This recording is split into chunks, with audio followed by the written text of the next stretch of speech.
മറ്റൊരു പ്രധാനപ്പെട്ട വാർത്തയിലേക്ക് പോകുന്നു. ഉരുൾപൊട്ടൽ ദുരിതബാധിതരോടുള്ള സർക്കാർ നിലപാടിൽ പ്രതിഷേധിച്ച് കോഴിക്കോട് വിലങ്ങാട് കോൺഗ്രസും BJPയും ആഹ്വാനം ചെയ്ത ഹർത്താൽ ആരംഭിച്ചു. രാവിലെ 6 മണി മുതൽ വൈകുന്നേരം 6 മണി വരെയാണ് ഹർത്താൽ. വിവരങ്ങളുമായി അഭിന P ചിറക്കൽ ചേരുന്നുണ്ട്. അഭിന, ഹർത്താൽ ആരംഭിച്ചിരിക്കുന്നു. ഉരുൾപൊട്ടൽ ദുരന്തബാധിതരുള്ള സർക്കാർ നിലപാടിൽ പ്രതിഷേധിച്ചാണ് ഇന്ന് കോൺഗ്രസും BJPയും ഹർത്താൽ ആചരിക്കുന്നത്. കൂടുതൽ വിവരങ്ങൾ.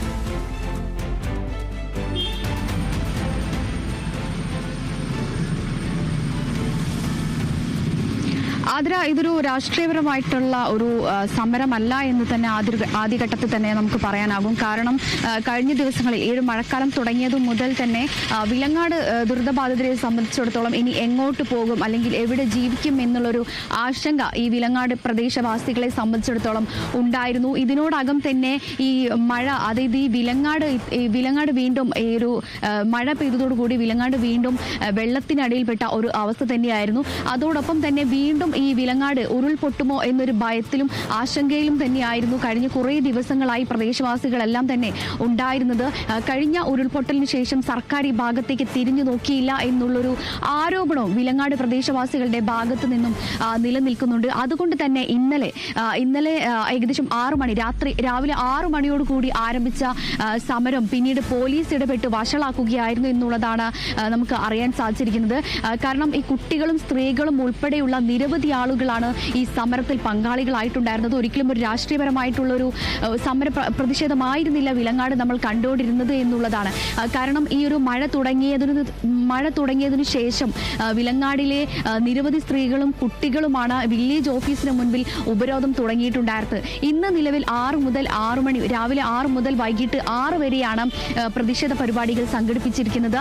അതിൽ BJPയും അതോടൊപ്പം തന്നെ കോൺഗ്രസുമാണ് ഇതിൽ പ്രധാനമായും പ്രതിഷേധവുമായി മുന്നോട്ടിറങ്ങിയിരിക്കുന്നത്. കഴിഞ്ഞ ദിവസങ്ങളിലും സമാനമായ രീതിയിൽ പ്രതിഷേധം ഉണ്ടായിരുന്നെങ്കിലും ഈ കോൺഗ്രസ് നേതാക്കളും അതോടൊപ്പം തന്നെ BJP നേതാക്കളും എല്ലാം തന്നെ ഈ ഒരു പ്രതിഷേധ പരിപാടിയിൽ പങ്കെടുക്കുകയും ചെയ്തിട്ടുണ്ടായിരുന്നു. പക്ഷേ ഇന്ന് പ്രധാനമായും ഈ രാഷ്ട്രീയക്കാരെല്ലാവരും ഉൾപ്പെടുന്ന ഒരു ഗ്രൂപ്പായിട്ടാണ് ഇന്ന് ഈ വിലങ്ങാടിലെ ഈ ഒരു സമരത്തിൽ, വിലങ്ങാട് പ്രദേശവാസികൾക്കൊപ്പം ഈ ഒരു സമരത്തിലേക്ക് പങ്കെടുക്കാൻ എത്തുന്നത്. കഴിഞ്ഞ ദിവസങ്ങളിലെ സമരത്തിൽ കുട്ടികൾക്കും അതോടൊപ്പം തന്നെ സ്ത്രീകൾക്കും പരിക്കേൽക്കുകയും ചെയ്തിട്ടുണ്ട്. വില്ലേജ് ഓഫീസറെ ഉപരോധിക്കുകയും ചെയ്തിട്ടുണ്ടായിരുന്നു. വില്ലേജ് ഓഫീസിലേക്ക് എത്തിയ സാഹചര്യത്തിലായിരുന്നു നാട്ടുകാർ ചേർന്ന് വില്ലേജ് ഓഫീസറെ ഉപരോധിക്കുകയും അതോടൊപ്പം തന്നെ കാറിൽ നിന്ന് പുറത്തിറങ്ങാൻ പോലും നാട്ടുകാരും തന്നെ സമ്മതിച്ചിരുന്നില്ല. ഈ ഒരു ഘട്ടത്തിലാണ് പോലീസ് ഇടപെടുകയും പിന്നീട് സമരക്കാരും പോലീസ് തമ്മിൽ ഏറ്റുമുട്ടുകയും ഈ ഏറ്റുമുട്ടലിലാണ് സമരക്കാർക്ക്, ഈ നാട്ടുകാർക്കും അതോടൊപ്പം തന്നെ പ്രദേശവാസികൾക്ക് നിരവധി ആളുകൾക്ക് പരിക്കേൽക്കുകയും ചെയ്യുന്ന ഒരു ഘട്ടത്തിലേക്ക് എത്തിയിരുന്നത് എന്നാണ് മനസ്സിലാക്കാൻ സാധിക്കുന്നത്. ഏതായാലും ഇന്ന് ഈ ഒരു സമരം തുടങ്ങുമ്പോൾ പോലീസിന്റെ വലിയൊരു സന്നാഹം തന്നെ ഇവിടെ ഒരുക്കിയിട്ടുണ്ട്. വലിയ സുരക്ഷയോട് കൂടിയാണ് ഇന്ന് ഈ ഒരു സമരമെല്ലാം തന്നെ ആരംഭിച്ചിട്ടുള്ളത്. കൂടാതെ വില്ലേജ് ഓഫീസും മറ്റ് സർക്കാർ സ്ഥാപനങ്ങളൊന്നും തന്നെ പ്രവർത്തിപ്പിക്കില്ല എന്ന ദൃഢനിശ്ചയത്തോടു കൂടി തന്നെയാണ് സമരക്കാർ ഇനി ഒരു സമരത്തിനായിട്ട് ഇറങ്ങിയിട്ടുള്ളത്. ഇനി ഒരു മഴക്കാലം വരുമ്പോൾ അതിനെ പൂർണ്ണമായും പ്രതിരോധിക്കാനുള്ള എല്ലാ വകകളും സർക്കാരിന്റെ ഭാഗത്തു നിന്നും ഉണ്ടാകണം. സർക്കാരിന്റെ ഈ ഒരു അവഗണന എത്രയും പെട്ടെന്ന് ഈ വിലങ്ങാട് പ്രദേശവാസികളോട് നിർത്തണം എന്നുള്ളതാണ് പ്രദേശവാസികൾക്ക് പ്രധാനമായും പറയാനുള്ളത്. വരും ദിവസങ്ങളിൽ കനത്ത മഴയ്ക്ക് തന്നെയാണ് സാധ്യതയുള്ളത്. കാലവർഷം എത്തുന്നതിന് മുൻപ് തന്നെ വലിയ രീതിയിലുള്ള മഴയും അതോടൊപ്പം തന്നെ വെള്ളക്കെട്ടുകളും, പലയിടങ്ങളിലായി വെള്ളക്കെട്ടുകളും, വിലങ്ങാടിനെ സംബന്ധിച്ചിടത്തോളം വിലങ്ങാടിലെ പലയിടങ്ങളിലുമായി വെള്ളം രൂക്ഷമായി ഇരച്ചു കയറുന്ന ഒരു സാഹചര്യം ഉണ്ടായിരുന്നു. ഈ ഒരു ഘട്ടത്തിൽ സർക്കാർ എത്രയും പെട്ടെന്ന് ഇതിനൊരു നടപടി എടുക്കണം എന്ന് തന്നെയാണ്. ഈ മഴ വന്ന ഒരു സാഹചര്യത്തിൽ ഏകദേശം 60 ആളുകളെ, 16 പേരെ കഴിഞ്ഞ ദിവസങ്ങളിൽ 16 വീടുകളെയാണ് ഇവിടെ നിന്നും മറ്റ് ക്യാമ്പുകളിലേക്ക് മാറ്റി പാർപ്പിച്ചിരിക്കുന്നത്. ഈ ക്യാമ്പുകളിലേക്ക് തുടർച്ചയുള്ള ഇത്തരത്തിൽ ആളുകളെ പറഞ്ഞയക്കുന്ന ഈ ഒരു കാര്യം എത്രയും പെട്ടെന്ന് സർക്കാർ മതിയാക്കി ഇതിന് വേണ്ട പരിഹാര നടപടികൾ നടപ്പിലാക്കണം എന്ന് തന്നെയാണ് പ്രദേശവാസികളുടെ പ്രധാനമായൊരു ആവശ്യം. അതുപോലെ തന്നെ സർക്കാർ പട്ടികയിൽ ദുരന്തബാധിതരെ ഉൾപ്പെടുത്തിയില്ലെന്നാണ് പ്രധാന പരാതി. 50ഓളം കുടുംബങ്ങളാണ് ഇപ്പോഴും ക്യാമ്പുകളിൽ കഴിയുന്നത്. ഈ അധികൃതരുടെ ഭാഗത്ത് നിന്നും എന്തെങ്കിലും പ്രതികരണങ്ങൾ ലഭിക്കുന്നുണ്ടോ?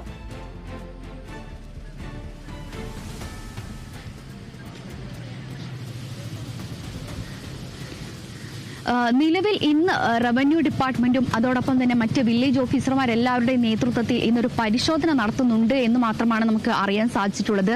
പക്ഷേ എന്തുകൊണ്ട് നേരത്തെ ഇതായിക്കൂടാ എന്നുള്ളൊരു ചോദ്യവും ഈ പ്രദേശവാസികളുടെ ഭാഗത്ത് നിന്നും ഉയരുന്നുണ്ട്. കാരണം ഈ വിലങ്ങാട് ഉരുൾപൊട്ടൽ കഴിഞ്ഞിട്ട് ഏകദേശം ഇപ്പോൾ ഒരു വർഷത്തോടു കൂടി അടുക്കാറാവുകയാണ്. എന്നിട്ട് പോലും ഇതിന് കൃത്യമായ ഒരു നടപടി സ്വീകരിക്കാതെ ഇത് വലിച്ചു നീട്ടിക്കൊണ്ട് പോവുകയും അതോടൊപ്പം തന്നെ ദുരിതബാധിതർക്ക് വേണ്ട നടപടികൾ, വേണ്ട സാഹചര്യങ്ങളെല്ലാം തന്നെ ഒരുക്കി കൊടുക്കാം തുടങ്ങിയ കാര്യങ്ങളെല്ലാം സർക്കാർ ഈ വിലങ്ങാടിലെ ആദ്യ ഉരുൾപൊട്ടലിൽ പറയുന്ന ഒരു സാഹചര്യം ഉണ്ടായിരുന്നു. പക്ഷേ ഇതുവരെയായിട്ടും അതിനുവേണ്ട നടപടികൾ എന്തുകൊണ്ട് കൈക്കൊണ്ടില്ല എന്നുള്ളതാണ് പ്രദേശവാസികളുടെ ഒരു ചോദ്യം എന്ന് പറഞ്ഞിട്ടുണ്ടെങ്കിൽ, കാരണം ഈ വീണ്ടും ഒരു മഴക്കാലം എത്തുമ്പോൾ ഈ 16 കുടുംബങ്ങളെ ഇവിടെ നിന്ന് വിലങ്ങാടിൽ നിന്ന് വീണ്ടും ക്യാമ്പുകളിലേക്ക് മാറ്റി പാർപ്പിക്കുക എന്ന് പറയുമ്പോൾ ഈ ആളുകളെ സംബന്ധിച്ചിടത്തോളം അല്ലെങ്കിൽ പ്രദേശവാസികളെ സംബന്ധിച്ചിടത്തോളം അത് വലിയ ഒരു വിഷമഘട്ടം തന്നെയാണ് എന്ന് തന്നെയാണ് ഇവർക്ക് പ്രധാനമായും പറയാനുള്ളത്. അതോടൊപ്പം തന്നെ ഇവർ ഉന്നയിക്കുന്ന ചോദ്യം അത് തന്നെയാണ്. ഇക്കഴിഞ്ഞ കാലയളവിൽ ഒന്നും തന്നെ എന്തുകൊണ്ട് സർക്കാർ ഈ ഭാഗത്തേക്ക് തിരിഞ്ഞു നോക്കിയില്ല എന്നുള്ളതാണ് ഇവർക്ക് പ്രധാനമായും ചോദിക്കാനുള്ളത്. ഇതിനിടയ്ക്ക് ഇവർ ഈ പ്രതിഷേധവുമായി എത്തുമ്പോൾ മാത്രമാണോ ഇത്തരത്തിൽ റവന്യൂ ഉദ്യോഗസ്ഥരും അതോടൊപ്പം തന്നെ മറ്റ് വില്ലേജ് ഓഫീസർമാരും അസിസ്റ്റന്റ് വില്ലേജ് ഓഫീസർമാരടക്കം ഈ ഒരു കാര്യത്തിലേക്ക് തിരിഞ്ഞു നോക്കുന്നത് എന്നുള്ളതാണ് ഇവരുടെ പ്രധാനമായ ഒരു ചോദ്യം. അതോടൊപ്പം തന്നെ ദുരിതബാധിതർക്കുള്ള ഫണ്ട് അടക്കം സർക്കാർ നൽകിയിട്ടും ഈ ഫണ്ട് അടക്കം എവിടെ പോയി എന്നുള്ളൊരു ചോദ്യമാണ് ആളുകളെ സംബന്ധിച്ചിടത്തോളം പ്രധാനമായും നിലനിൽക്കുന്ന ഒരു ചോദ്യം. അതുകൊണ്ട് തന്നെ ഇന്ന് ഈ ഒരു പ്രതിഷേധം ഏതൊക്കെ തരത്തിലേക്കായിരിക്കും പോവുക എന്നുള്ളതാണ് ഇനി അറിയാനുള്ളത്. ഇന്ന് 6 മണിക്ക് ആരംഭിച്ച സമരം ഇന്ന് വൈകിട്ട് 6 മണി വരെ ആയിരിക്കും ഉണ്ടായിരിക്കുക. ഇന്നലെ നടത്തിയ സമരം ഡിവൈഎസ്പിയുടെ നേതൃത്വത്തിൽ നടത്തിയ ചർച്ചയിലാണ് ഇന്നലെ രമ്യമായി പരിഹരിക്കുകയും പിന്നീട് ഈ വില്ലേജ് ഓഫീസ് ഉപരോധത്തിൽ നിന്നും നാട്ടുകാർ പിന്തിരിയുകയും പിന്നീട് ക്യാമ്പുകളിലേക്ക് പിരിഞ്ഞു പോവുകയും ചെയ്തിട്ടുണ്ടായിരുന്നത്. പക്ഷേ ഇന്ന് ഏത് ഘട്ടത്തിലായിരിക്കും ഈ നാട്ടുകാരുടെ പ്രതികരണം എന്നുള്ളതാണ് അറിയാനുള്ളത്. ഇന്ന് പ്രധാനമായും രാഷ്ട്രീയ നേതാക്കളും അതോടൊപ്പം തന്നെ പ്രദേശവാസികളുടെയും നേതൃത്വത്തിലാണ് ഇന്ന് പ്രധാനമായും സമരപരിപാടികളെല്ലാം തന്നെ നടക്കാൻ പോകുന്നത്. അതുകൊണ്ട് തന്നെ ഇന്ന് ഏതൊക്കെ രീതിയിലായിരിക്കും വില്ലേജ് ഓഫീസറും അതുപോലെ തന്നെ റവന്യൂ ഉദ്യോഗസ്ഥരും ഇവിടേക്ക് എത്തുമ്പോൾ ഉണ്ടാവുന്ന നടപടികൾ എന്തൊക്കെയാണ് എന്നുള്ളതാണ് ഇനി അറിയേണ്ടിയിരിക്കുന്നത്. ഇതുവരെയുള്ള നിലവിലെ സമര പരിപാടികൾ, അതായത് ഇന്ന് 6 മണിക്ക് ആരംഭിച്ച സമരങ്ങളെല്ലാം തന്നെ നിലവിൽ സമാധാനപരമായാണ് ഇപ്പോൾ പോയിക്കൊണ്ടിരിക്കുന്നത്. ശരി അപ്പിന, ഉരുൾപൊട്ടൽ ദുരിതബാധിതരോടുള്ള സർക്കാർ നിലപാടിൽ പ്രതിഷേധിച്ച് കോഴിക്കോട് വിലങ്ങാട് കോൺഗ്രസ് BJPയും ആഹ്വാനം ചെയ്ത ഹർത്താൽ ആരംഭിച്ചു. രാവിലെ 6 മുതൽ വൈകുന്നേരം 6 മണി വരെയാണ് ഹർത്താൽ.